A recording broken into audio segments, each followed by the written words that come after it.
question, right? Before we proceed to the call, let me remind you that the discussion may contain forward-looking statements that may involve known or unknown risks, uncertainties and other factors. It must be viewed in conjunction with our business risks that could cause further results, performance or achievements to differ significantly from what is expressed or implied by such forward-looking statements. To take us through the results and answer your questions today, we have the senior management of Tata Elxsi, represented by Mr. Manoj Raghavan, Managing Director and CEO, Nitin Pai, Chief Marketing and Chief Strategy Officer, Gaurav Bajaj, Chief Financial Officer, and G. Vaidyanathan, Chief Investor Relations Officer. We will start the call with a brief overview of the past quarter by Mr. Raghavan, followed by Q&A session. We would appreciate your cooperation restricting yourself to 2 questions to allow participants an opportunity to interact. If you do have any further questions, you may join the queue and we'll be happy to respond to them if time permits. Having said that, I'd like to hand over the call to Mr. Manoj Raghavan. Over to you, Manoj. Thank you, Diwakar. Good afternoon, everyone. Thank you for joining us today for the Q3 earnings call.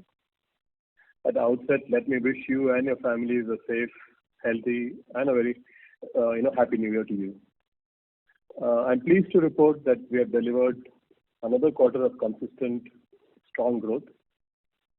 Our revenues from operations for the quarter gone by was rupees 635.4 crores, registering a growth of 6.7% quarter-on-quarter and 33.2% year-on-year. The growth was almost entirely volume-led, reflecting in our constant currency revenue growth of 6.5% quarter-on-quarter and 32.7% year-on-year. On the bottom line, we have delivered another quarter of industry-leading performance. Our PBT grew by 17.1% Q-on-Q and 36.9% year-on-year to 200.3 crores. And our company's net profits for the quarter stood at 151 crores, reporting a growth of 20.4% quarter-on-quarter and 43.5% year-on-year. We have crossed the 200 crore PBT and 150 crore PAT milestones for the first time in our history. The company's growth continues to be powered by our largest division, which is the Embedded Product Design Division, EPD. EPD grew by 9.6% quarter-on-quarter and 35.4% year-on-year in constant currency terms. And if you note, I think this is the second quarter that we are showing almost a 10% quarter-on-quarter growth for EPD. Within EPD, the growth was broad-based across verticals. The transportation business posted a third quarter strong growth of 9.7% quarter-on-quarter and 30.9% year-on-year. Media and communication delivered another quarter of consistent growth with 6.5% quarter-on-quarter and 31.1% year-on-year growth respectively. Healthcare continues to be to grow faster than the rest and posted a growth of 22% quarter-on-quarter and 73.4% year-on-year. As you would have seen in our fact sheets, we continue to add new marquee logos to our customer base and win new strategic deals across key growth areas in all these 3 verticals. We are focusing on building a base of customers in each vertical and segments that can drive consistent growth for us. You will find this reflected in our overall performance across industry and regions beyond the top 10 customers. Our design-led offerings are powering differentiations and deal wins for us with customers and provide a force multiplier with downstream development integration. This also helps us improve margins as we increase the overall composition of software work in the design digital deals. In the last earnings call, I had mentioned an existing top 10 customer where a large design digital deal was put on hold, which affected Q2 and the full Q3 numbers for our industrial design business. The IDV business posted a growth of 61.7% on a year-to-date basis, even with this impact. So we are confident that we will resume this project in the coming quarters. We have been steadily adding our talent base all through last year and in the last 3 quarters with laterals as well as fresher hiring. In Q2, we added almost 500 fresh engineers, while we added about 150 fresh engineers in Q3. We are selective in fresh engineer hiring, and we will invest further in bringing in a large number of fresh engineers over the next 3 quarters. And especially delighted with the industry recognitions both from analysts as well as the awards we are winning for innovation and technology. The Safety Center for Tata Steel uses augmented and virtual reality to deliver experiential safety training to 45,000 workers. For the first time, this is done anywhere in the world. The Video Tech Award for the most innovative OTT technology of the year was won against some of the leading product companies across the world in the OTT space. Again, underlines our product and solution-led capabilities. In summary, I would say it has been an excellent Q3 with superior top-line, bottom-line performance that was supported by industry-leading operational excellence and talent retention. We continue to execute strongly on all our key strategies, driving growth across our three primary industry verticals and regions, building our software and digital platform engineering, product engineering capabilities. We are also entering the fourth quarter with a strong order book and a healthy deal pipeline across our key markets and industries. With that, I would hand over for the Q&A session. Thank you. Thank you very much. We'll now begin the question and answer session. Anyone who wishes to ask a question may press star and one on their touchtone telephone. If you wish to remove yourself from the question queue, you may press star and two. Participants are requested to use handsets while asking a question. Ladies and gentlemen, we will wait for a moment while the question queue assembles. Participants, you may press star and one to ask a question.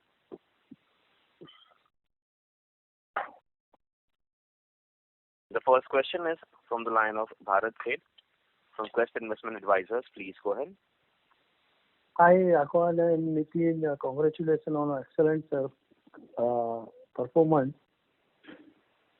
Hello? Yes, Mr. Sheth. Yeah. So, Akwal, since FY2021 as well as in these 2 quarters, we are talking of everything. Our growth is volume-led growth. So, to understand what is driving our margin, that one lever you said was because of this designing led. But what are the other levers that is helping us? Because and when we are doing more of advanced work or advanced technology, so are we getting some kind of a price increase or not? If you can give some color on that part.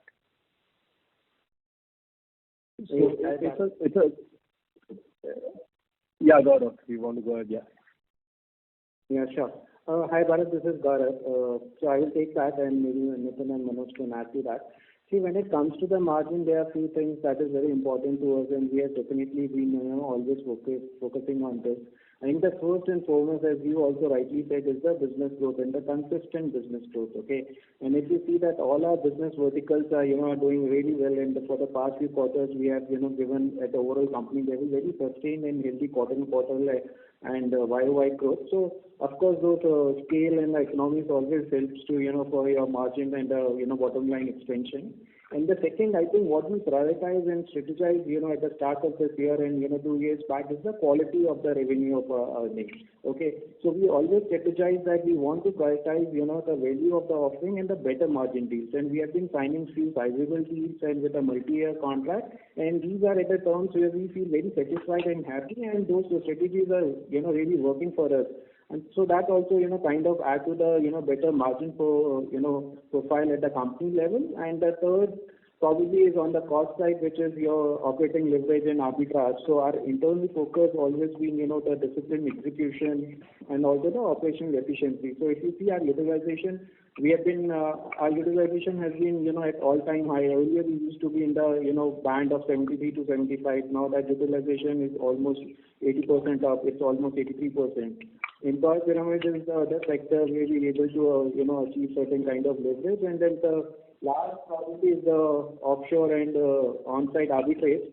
We always been, offshore-centric approach, and our customer also, always accepted that. But during these pandemic times, it also, further cemented that kind of approach with the customer. So that is also, kind of helping us. Earlier it was, pre-pandemic level, our on-site mix was about 35-36% odd. Now it is almost 23-24. So our offshore, revenue mix has improved in the overall business, which is helping our margins. So probably it's a, combination of both top line growth, quality of earning, and the operational leverage and arbitrage. Fair point, Raghavan. But if one really look at, we are reaching almost a full kind of a operating leverage that we are enjoying, and now we have to keep on adding lateral. And if volume will continue strategize, I understand higher margin. But are we getting some better pricing, or how long this kind of a trend will continue? So on the margin trajectory side, if just get, I mean, not in 1 quarter or 2 quarter, or medium term perspective, if you can give some more color. So Bharat, see, we don't make any forward-looking statements or margin. Directionally, Gaurav. But having said that, see, we believe and we are quite confident we will continue to deliver one of the industry-leading margins and better to do on most of the parameters. But as you know that in the current scenario and situation, everyone in the industry is kind of benefited from some kind of suppressed SG&A and some discretionary spend. We believe that once things gets open up, so some of that will come back. But we don't know. I mean, of course, that will not be immediate, but that would always be over the period. And we believe that it will never be at the 100% level of the pre-pandemic level. It would be some percentage of it, but at today it would be very difficult to say that when, how much it will come back. But on the other side, if you see with our growth, and we believe that with our our overall pipeline and funnel and the robustness of the demand for this industry, I think the growth will always be there. And with our other operating levers, along with the growth, I think with execution strategies and all those things, we will continue to drive and offset some of those parameters. But we have set ourselves some aspiration margin band, and we are quite confident that I think we will continue to deliver one of the better margins of the industry. Okay, thanks for detailed explanation, and I'll join back in a queue. If I have a question, I'll come back. Thank you. Thank you very much. The next question is from the line of Hiren Ved from Alchemy Capital. Please go ahead. Hi, Manoj and Nitin. Congratulations on fantastic execution quarter after quarter. Thank you, Hiren. My question is that you had mentioned that in the transportation vertical, you're seeing growth back. And you also had initiatives of essentially tapping into other adjacencies like off-road, railways. Could you tell us if you've been able to make any headway and what kind of progress you're seeing in the traditional transportation that we are already very strong in? That's question one. Second is, given the fact that skill sets in this area are still relatively few, are you able to get a pricing uptick on the services that you are delivering with the customers? Sure. So on our transportation business, if you look at it, primarily a lot of our business used to come from passenger car vehicles. But over the last, I would say, 6 to 8 quarters, we have diversified our revenue profile to include commercial vehicles as well as off-road, farm equipment and the rail segments. So it's been a steady progress. We won some good deals on the commercial vehicle space, last quarter. And that really helped us grow this piece of revenue. Our rail business is also growing steadily. I would say our focus is over the next 3 years that 20% of our revenues in the transportation business should come from these adjacencies that we called out, right? And we are working towards that, so I don't see any concerns there, and I believe we'll be able to achieve our objectives there. Skill sets, as you rightly said, there is a huge pressure on skill sets. These are not run-of-the-mill skill sets. You can't use fresh engineers here. You need experienced people. So all of that is applicable, and unless we have been able to negotiate better terms with customers, so it definitely also helps us in our overall business growth. And just one last question. Also, I think this year, as this quarter as well, your healthcare vertical has grown very well. Do you believe that this vertical will lead in terms of Q-on-Q growth even going forward, considering the base is still small? Yeah, base is small, but again, the problem with some of these smaller businesses is that you can always have one bad quarter here and there, right? So while I would really want to say that yes, this growth is going to be indefinite, but I can't predict the future, right? Having said that, I think we have been both quarter on quarter and year on year, we have been having a pretty decent growth in the healthcare business. And our long term, the 3-year roadmap that we put forward talks about a 40-40-20 ratio, right, between automotive, media and communication, and the healthcare business. So we are moving towards that direction. If you look at the fact sheet that we laid out, we are moving towards that direction. And I would really focus on the I think last year is when we laid out, so we are 1 year into that, and the next 2 years we hope that we will achieve this ratio 40-40-20. So I would really focus on that and not what happens quarter on quarter and so on. So I think we are moving in that direction. I'm pretty confident that we will achieve our objectives over the next 2 years. Thank you. Yeah, and just one last question from me, which I've asked before, and I'm sure many shareholders would want to know is, what do we intend to do with the cash that is now sitting in the balance sheet? I know you mentioned before that you would look at some acquisitions, or if you would look to distribute that cash to the shareholders in form of high dividends or so on and so forth. Both options are available. Right? There are discussions happening regarding M&As and acquisitions and so on. So we definitely want to have some cash available to really do an inorganic acquisition. Having said that, I think we will be having those discussions in the next board meeting regarding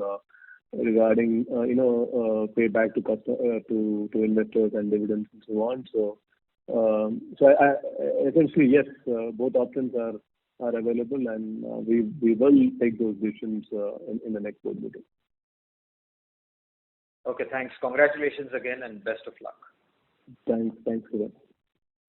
Thank you. The next question is from the line of Aditya Ahluwalia from Invesco. Please go ahead. Hi. Thanks a lot for the opportunity. I think my first question would be just some outlook on the sustainability of this growth that we were shown last year. You think it's possible to continue at these numbers next year and the year after? Sustainability, if you look at it, you just need to go back 8 quarters and see, right, how the growth trajectory has been. So we have shown that sustainability over 8 quarters. So will we be able to show the same growth the next 8 quarters? I believe we are pretty confident about it.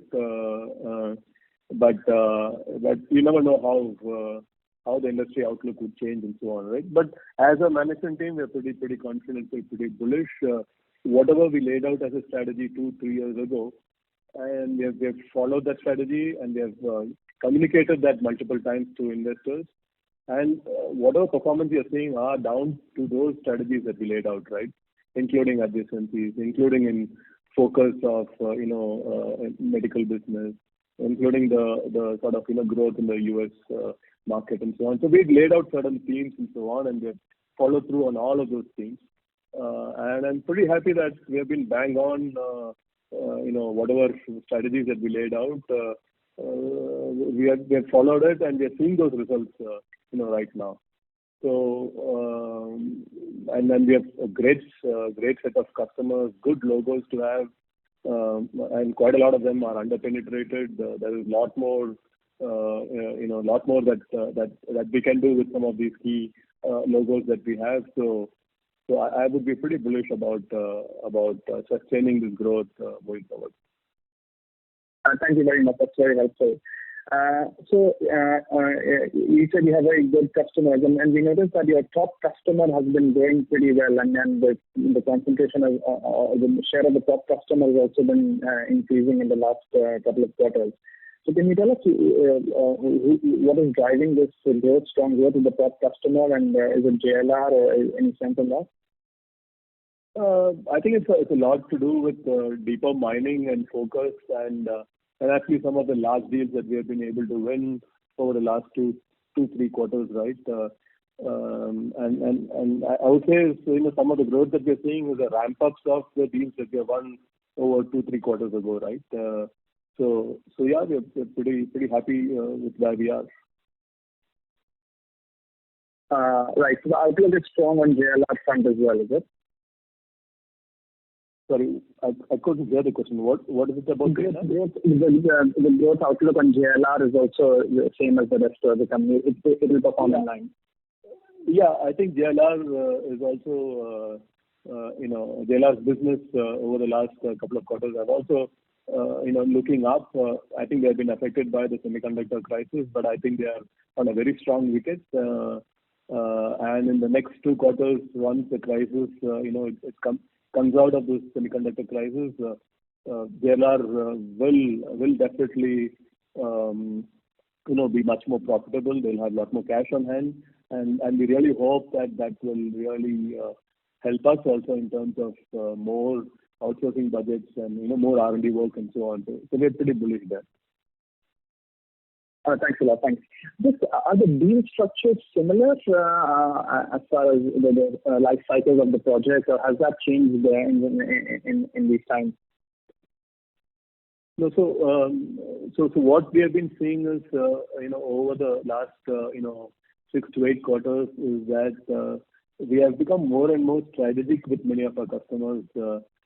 We have been able to strike long-term deals with many of these customers and actually provide value to these customers, right? So I think there's definitely been a shift from a one-off project basis to a more long-term sustainable win-win relationship from both parties.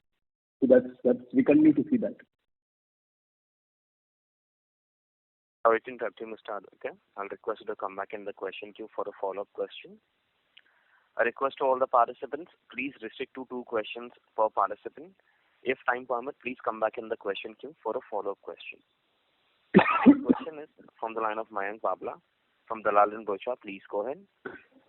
Thank you for taking my question. Am I audible? Yes, sir. Yes. Congratulations on a great quarter and consistency in performance. So my question relates to the previous participant as well.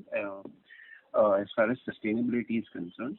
So if you could, it would be great if you could give us your opinion on what percentage or component of our revenues are related to discretionary spend by clients, and what indicators should one follow in case things turn around from here, or even become better? What indicators should one follow for demand environment, basically?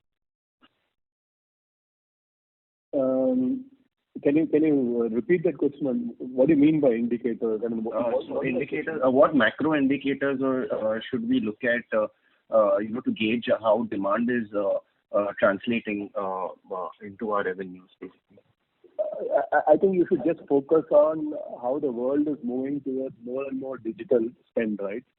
That will give a good indication, especially both on all the 3 verticals. Increasingly, what we see is a lot of our business comes from integrating design and digital put together, right? And that is a theme that we have been focusing on. So whether it's our media and communication business, wherein a lot of our new projects or new customers have been focused on the digital part of the business, right? And even in the medical business, if you look at it, how does digital technologies, cloud, DevOps, Agile, all of this affect the various industry verticals, right? And we have bang on, we are right there in all this transformation that is happening, across the industry verticals. Even in the automotive industry, if you look at it, a lot of the new deals that we're winning are on digital spend, on connected car, on cyber security. A number of those trends that are really changing the way the industry is operating in. So I think that is a sort of a hint to you in terms of where we are making our money. Sure. That was all from my side. Thank you and best of luck for the future. Thank you. Thank you. The next question is from the line of Naveen Bothra, individual investor. Please go ahead. Yeah. Congratulations, sir, for the stellar set of performance and continuing the last 10 quarters, more than 5% quarter-on-quarter sequential growth in this quarter also. And as you spoke about the confident that coming 8 to 10 quarters will be almost similar to like that. So congratulations for great set of performance. My question is sir, regarding the IDV division. We have performed quite better compared to last year and year. But when we see the numbers, quarter one was 78 crores and after that it has come to 56 crore around. So if you can throw more light on the IDV division going ahead and what are the prospects there. And second question is regarding our top customer is still from the media sector or again JLR has come back to the top slot. Sure. So yes, IDV is a smaller business that we have, and IDV has seen some amount of yo-yo, in their quote-unquote revenues and so on, right? I think it's largely to do with one large customer where we've completed a particular work and the next set of activities was supposed to happen in Q3, but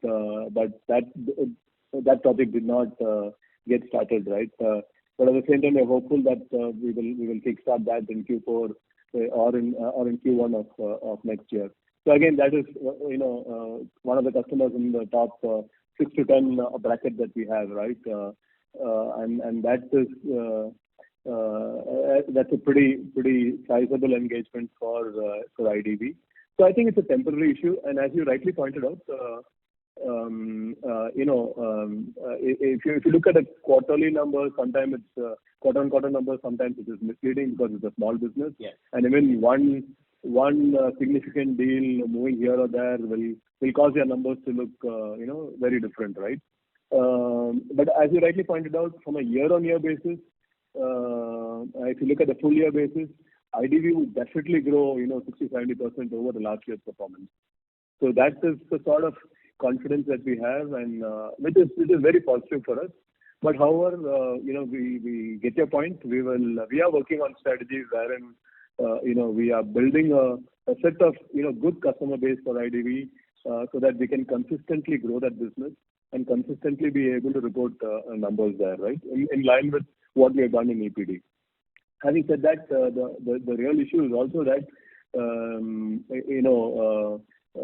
IDV capabilities really help the organization, right? Not just IDV alone. It helps our customers in EPD also. So many a time it's a combined deal between EPD and IDV and EPD. Sometimes it's very difficult to split the revenues between EPD and IDV and so on. So from an organization's perspective, IDV has definitely contributed in the growth that EPD has shown. Though the numbers IDV shows a smaller number and maybe even a quarter-on-quarter degrowth, but actually from an organization's perspective, the capabilities that we have in IDV has actually helped us to win larger deals in EPD and also to get better margins and better pricing also because of the capabilities that IDV bring in, right?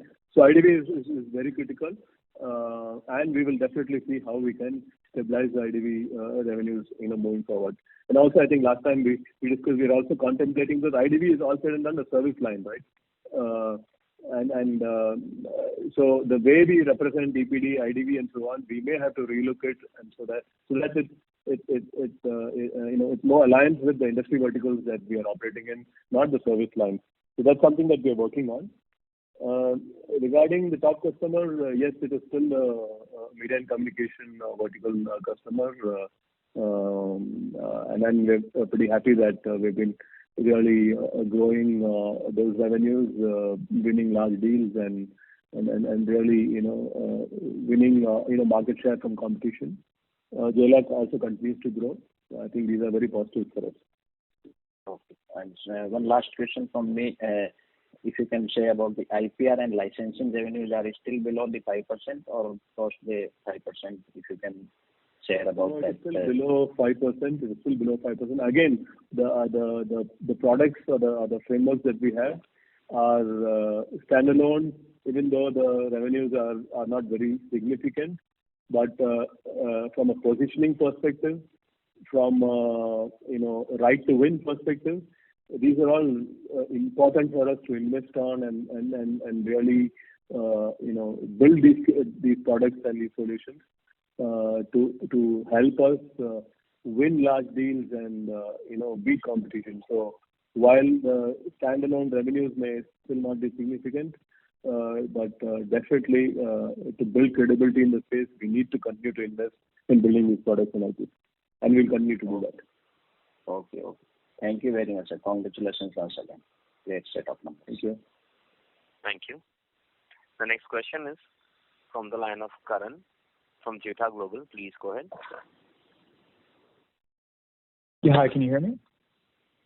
Yes. Okay, great.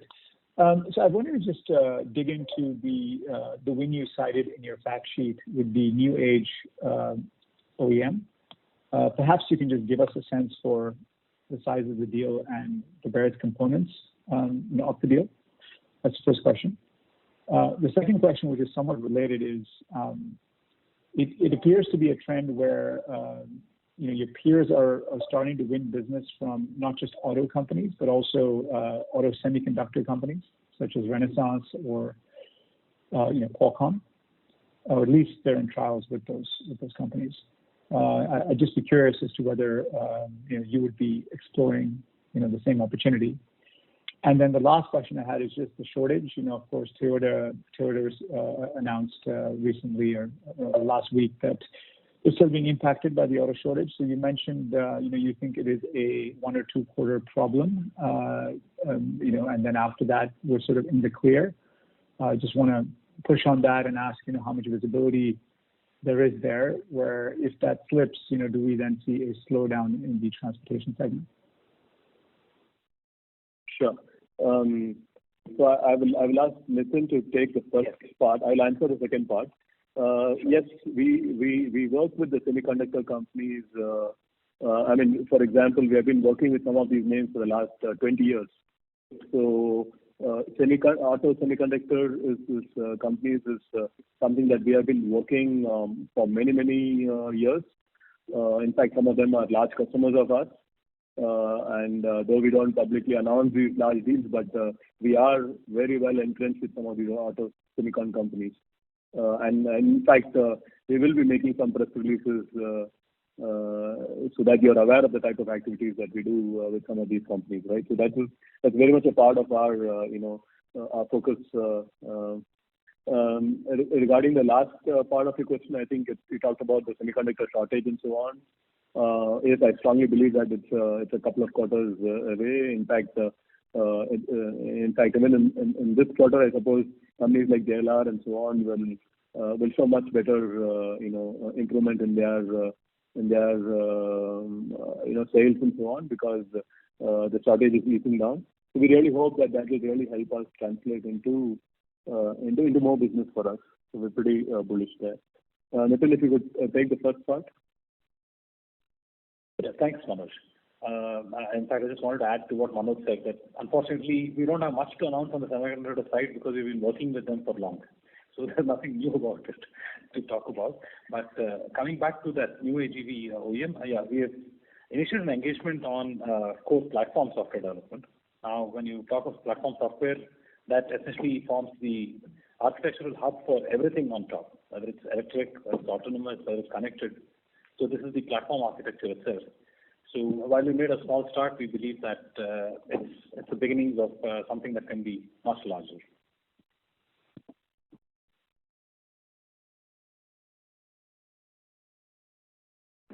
Thank you. Thanks. Thank you. The next question is from the line of Pranav Thakkar, individual investor. Please go ahead. Yeah, thank you for the opportunity and congratulations. I'm sorry to interrupt you. You're sounding slightly distant. May I request you to speak a little louder? Am I audible now? Right. Yes, yeah. Hello. Yeah. Congratulations on great set of number. The quarterly profit of the yearly profit of 2016 is now quarterly profit of our company. So very happy and great going. My question is with reference to the design link incentive initiated by the central government, and wherein certain percentage of revenue of semiconductor chip being designed will be, the company who designs will be eligible for it. So is Tata Elxsi is eyeing to get that DLI scheme? And another is in reference to the number of count of EV players we are associated, and also if you can share the number of count semiconductors companies we are providing services for. Thank you. Yeah, well, the ELI scheme, I think, is something that we are evaluating, and as you know, we definitely do a lot of chip design sort of activities, but at this point of time, we really don't have anything else to report on that, right?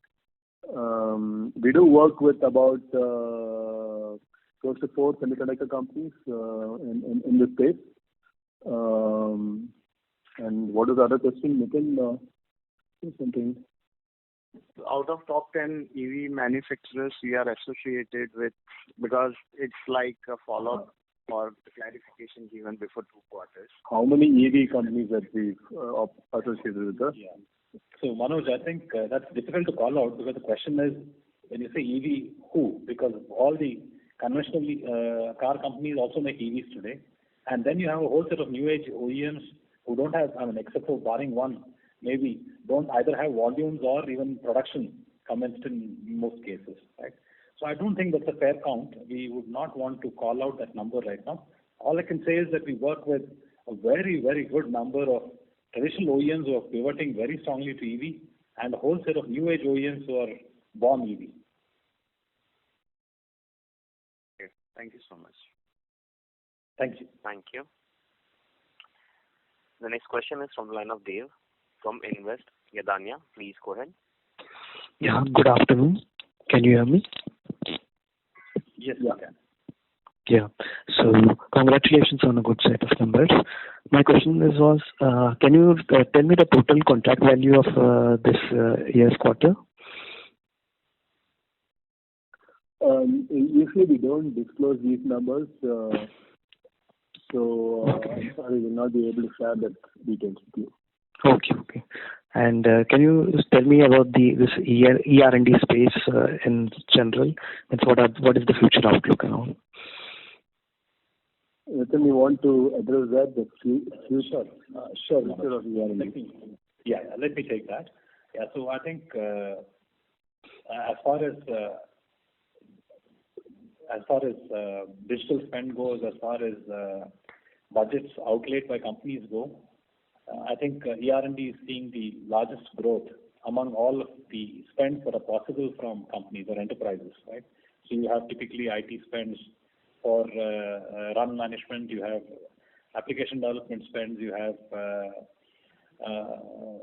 infrastructure spends, and you have ER&D spends. So within these buckets, while ER&D has traditionally been the smallest piece, it's now the fastest growing, right?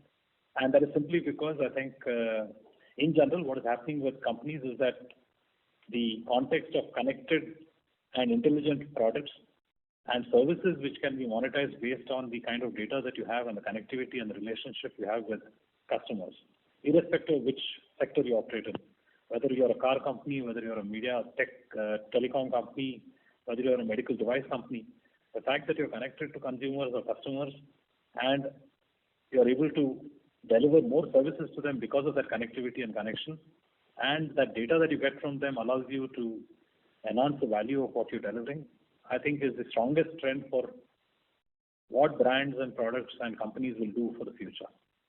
So I think, as in a simple word, that is what is driving this industry. And therefore, the space that we are in, which is software-centric, design-led, I think forms the crux of what we believe value will be delivered on the basis of. So I'm hoping that kind of answers your question with a no simple answer or a small answer to your question. Yes, sir.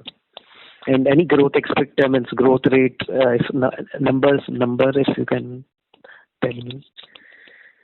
Yeah. So again, I think like Manoj said, we don't offer a guidance on future growth. I think the closest you get to is Manoj's statements on our past performance over the last many quarters, and the fact that we don't see any significant reason for why that should not continue without any significant external factors changing. Thank you. We have a request to come back in the question queue for a follow-up question. The next question is from the line of Pradeep Gokhale from ITI Mutual Fund. Please go ahead. Hello, sir. Thanks for this opportunity and excellent congratulations on excellent numbers.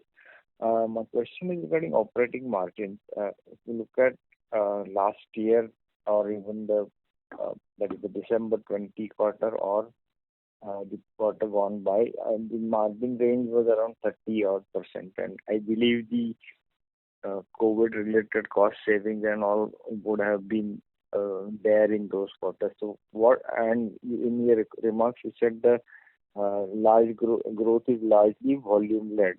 So what explains the almost 2+% improvement in operating margin versus December 20 or September 21 quarter that we see?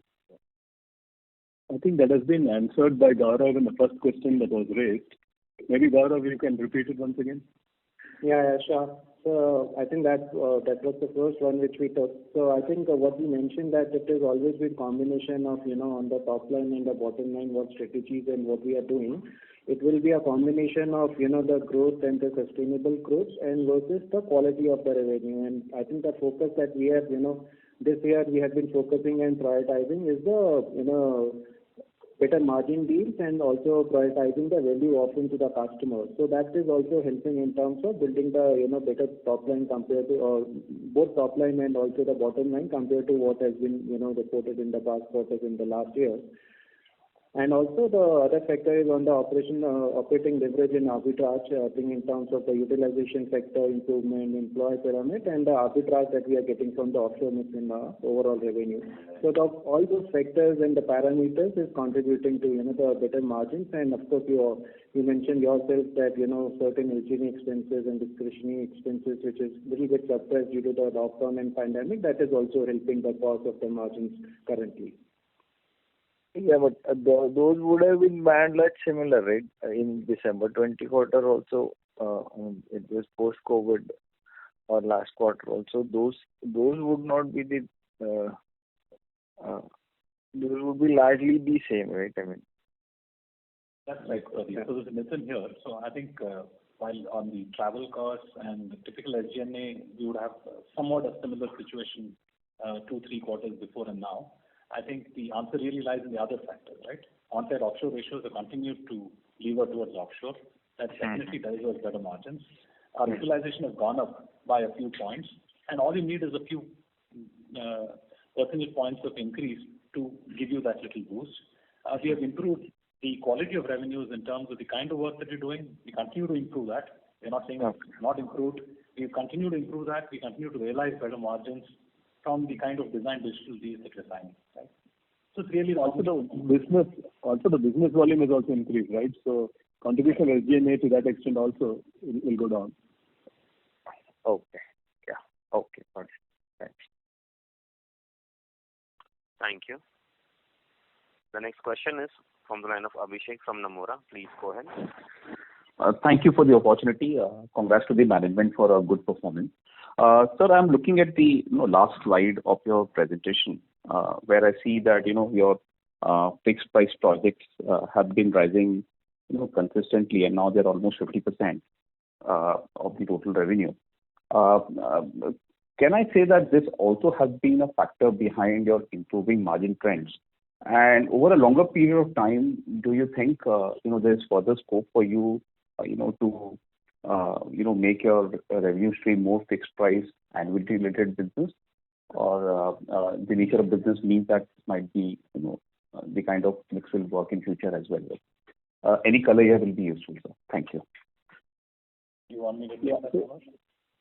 No, I'll handle that. So yes, fixed price over a period of time has been going up, and you should understand that fixed price means we take a lot more risk in terms of ownership and delivering value to our customers, right? And so to that extent, I think our internal systems, internal processes have really helped us to be able to deliver value to our customers. At the same time, ensuring that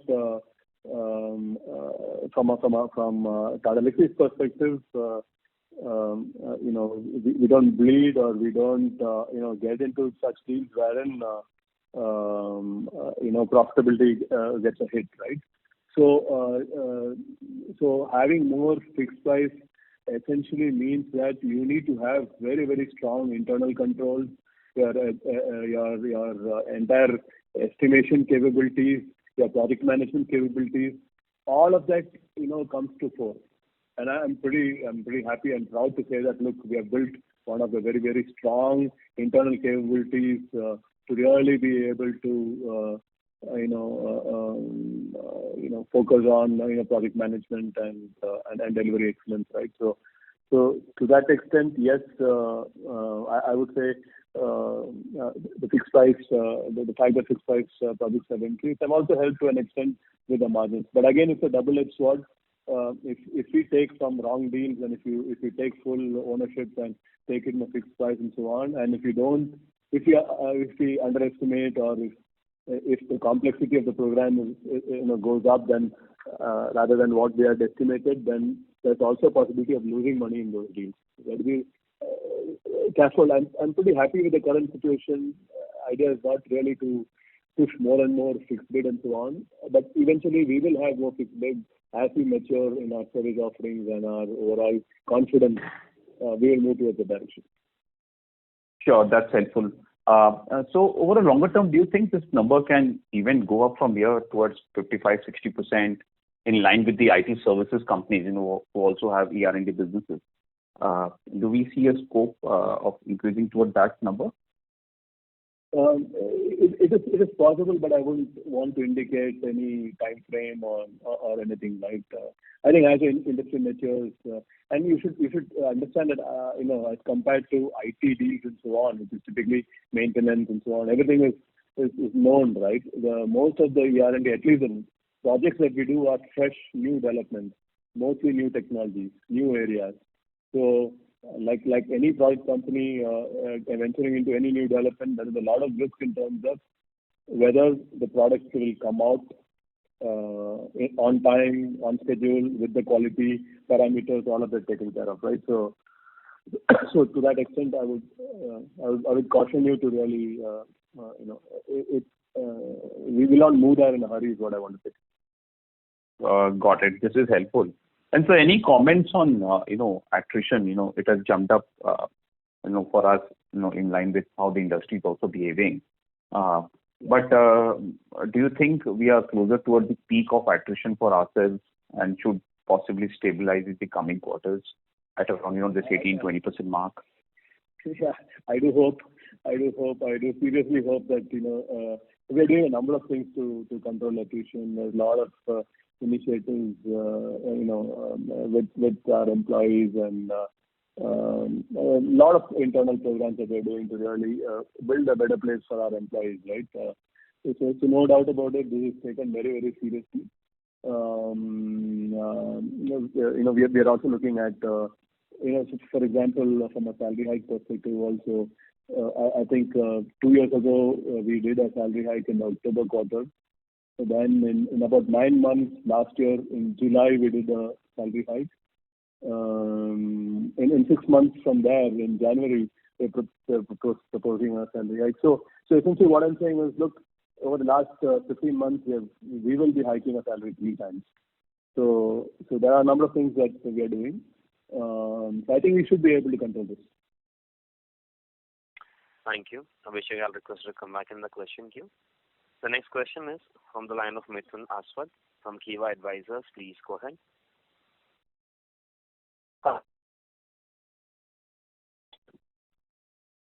We are unable to hear you. Hear me now? Yes. Hello? Yes, sir. Yeah, go on. I think we can hear you. Sorry,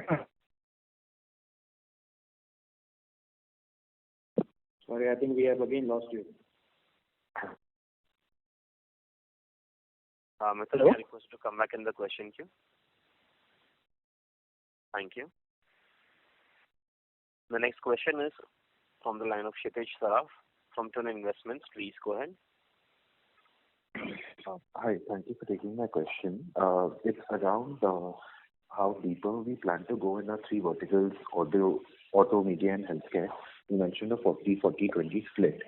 So how do you see the total addressable markets for these verticals growing for Tata Elxsi, and where do you plan to go deeper? Specifically, if you could throw some light there, it would be very helpful. Nitin, you want to address that? Right. Yeah, so thanks, Manoj. Kshitij, I think the way we see it is that on one hand, the markets that we have picked are very, very large by themselves, right? So automotive obviously is among the largest ER&D markets ever among any segment that you pick up. Media and telecom follows closely. The healthcare market in terms of medical devices is far smaller, but when you look at the expanded definition that we have, which is of digital health and pharma, you're again talking of a fairly significant market, right? So the first thing I want to clarify is that the market sizes are big enough, and we represent only a fraction of that potential market. For us, the way we see it is that we need to drive our growth both in terms of realizing the potential within each of these verticals, but equally also de-risking between any industry cyclicity that we see, right? Because all said and done, every industry has a cycle, and you will see that cycle turning up and down over a period of time. So we also want to make sure that we are not single industry focused, we are not completely dependent on the cyclicity of a single industry. So to that extent, the ratio that we called out as a strategy a few quarters back, which is to drive a 40-40-20 ratio, looks at both factors. Looks at, 1, the market and the market size. 2, looks at the opportunity in terms of technology and where the industry cycles are. And 3, looks at risk and balancing out of risk. So in that sense, I would call it out as a strategy that we have taken rather than a reflection of the potential of each of the markets. Because you could choose to take just one market and get all your money from it. Nothing stops us. Got it. Thank you. That's very helpful. And just one more thing. So in the past couple of quarters, we've had an announcement on an ad tech partnership, and we have the partnership with Greenhill as well. So from a partnership standpoint, could you also throw some light on the plan ahead? Where are the areas that you plan to partner, and for what specific areas? Just any insight there would be really helpful. Sure. Manoj, if it's okay, shall I take that? Yeah. Go ahead. Yeah. So the way we look at partnerships really are twofold, right? One is acquisition of technology, and 2 is go-to-market. So from an acquisition of technology, we already have a large number of partnerships that are already at play, which allow us to understand, absorb, and prepare ourselves on what is coming up. And therefore, there are partnerships that we have with very leading semiconductor companies that are inventing chips and software and applications for certain areas like 5G and autonomous cars and so on. We equally have partnerships with companies that are building components of software that go into any of the areas that we are investing in, right? In media and telecom, it could be ad tech. In automotive, it could again be software that goes into autonomous vehicles or electric vehicles and so on and so forth. So these are all technology-related partnerships that allow us to make sure that we are ready. We are the first off the block in terms of what our customers are exploring and wanting to build on. The second kind of partnerships are where we not only acquire technology, but we include them in our solutions and we go to market together. Now, those are a little more fewer in nature, but they're also more strategic.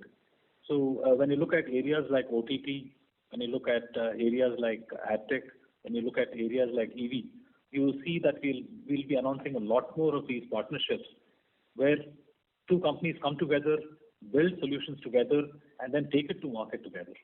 And the idea is, of course, to increase the volume that we have accessible to us in terms of customers, but also make it easier for customers to select us, right, in terms of time to market, in terms of cost, in terms of innovation, the ability to improve our right to win.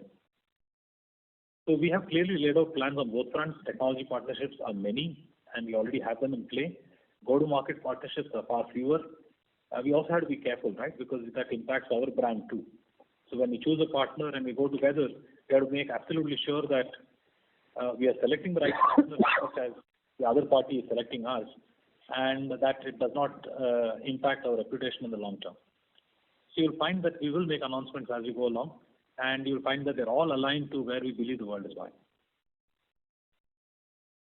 Thank you. The next question is from the line of Amit, individual investor. Please go ahead. Hi Nitin. Hi Manoj. Congratulations on a fantastic set of numbers. My question was pertaining to the non-linearity between the revenues and the costs this quarter, where the revenues have grown faster than the costs, and our employee growth is also 5% QOQ. Is this something that is sustainable? Is this this non-linearity, or this is a kind of a one-off? Yeah, I think we've improved on our billability and ratios and so on. Yes, we definitely would need to add a lot more employees, right, moving forward. And so I would say I think non-linearity that you talked about is a combination of multiple factors. Better longer term deals, better pricing, and so on is also a factor there.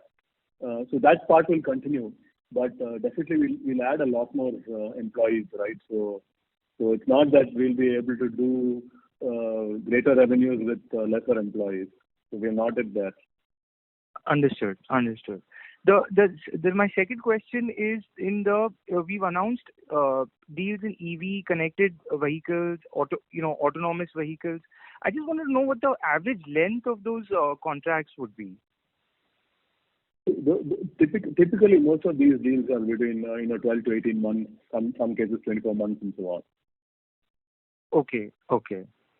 So, yeah, thank you, and congratulations again for a fantastic quarter. Thank you. Thank you. The next question is from the line of Yash from Indira Securities. Please go ahead.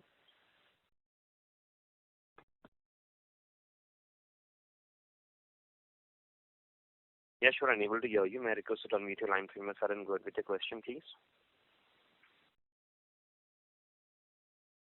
Getting no response, we move to the next participant. The next question is from the line of Kunjan Chanchan from First Global Securities. Please go ahead. Hi, sir. Congratulations on the good set of results. My first question is on the follow-up on the margins. If you can throw some light on the vertical-wise margins between auto and media and healthcare. Hi, this is so we don't report margins at the industry vertical levels. I think as our operating metrics we only do at the company level, so we won't be able to disclose the margins at the industry vertical level. But it's fairly spread across all the verticals, so we don't see any large difference. Not exact numbers, just a rough estimate. Like, is there a huge variance between two verticals or all on the same line? Yeah, I think I've answered this question in earlier calls also, right? Our medical business continues to be on the higher side. The margins continue to be on the higher side, followed closely by both media and communication and automotive. Thank you, sir. Thank you for that. And my second question is regarding the attrition rate, or you can say the employee costs. So what are you seeing the trends in the whole industry? This is not for Tata Elxsi only, but across industry. So what are your thoughts regarding that? Can you throw some light on that as well? Throw light on attrition, you mean? Yeah. So the attrition rate is higher in this quarter for all the companies. So I just wanted to understand. I think the fact is that due to the pandemic and so on, many industry segments, right, realize that they need to have a digital play. That's not just in the three verticals that we are working in all other verticals also. Those companies that have had a digital play were still able to continue their operations, were still able to service their customers and deliver value to their customers. So what we're seeing is a lot more of the companies, even the traditional companies, are aggressively getting into the digital play. They want to have a digital play, and what that means is more demand for engineers who can help them, create the digital play, and that is a spiraling effect on the entire industry. Thank you. The next question is from the line of Kanishka, individual investor. Please go ahead. Hi, congratulations to each one of you. Fabulous performance. My question, I have the two questions. First, I want to understand. See, there's a marked initiative going in the EV side. So, from Tata Elxsi's point of view, I want to understand that if you let's say consider a car, what percentage of contribution that Tata Elxsi is making in that particular car, which is a ready product as of today, and the technologies which you're working on, and you also mentioned about partnerships. If I see the next 2 years and 3 years where this particular sector matures, from the current percentage content, where do you think you can take it to in a finished product in the next 2 to 3 years? Yeah, maybe I'll take that. You have to look at it along two dimensions. One is in terms of what is it that goes into a car today, and then if you look at it, you have mechanical components including structural materials such as steel, plastics, and then you have electronics and software. Software, of course, is intangible. When you weigh the car, you'll find that there's no weight attached to software, right? But there is a value attached to software. Yeah, I was talking about value terms. I'm sorry. I was talking from the value terms in terms of the software contribution or the content contribution which Elxsi does in a finished product today, and the technologies that you're working on, where at what percentage traction you want to take it in the next 2 to 3 years when it matures. Got you. So therefore, if you look at that journey, the first journey is software and electronics increasing as a percentage value in the car itself, and that is an absolutely upward trend all through. So while the total number of car units sold globally are not increasing, what is really increasing is the percentage of sophistication in the vehicle driven by electronics and software. So that directly drives our growth through. Part one. Part two is sophistication by itself, which is not doing the same thing that you did year before and the year before that. So if you look at autonomy, we had absolutely no autonomous features. We had no driver assistance features. We're now starting to see that come not just in high-end cars. You're actually seeing even mid-end and low-end cars starting to talk of ADAS features, right? And we expect that sophistication will continue to accelerate and increase.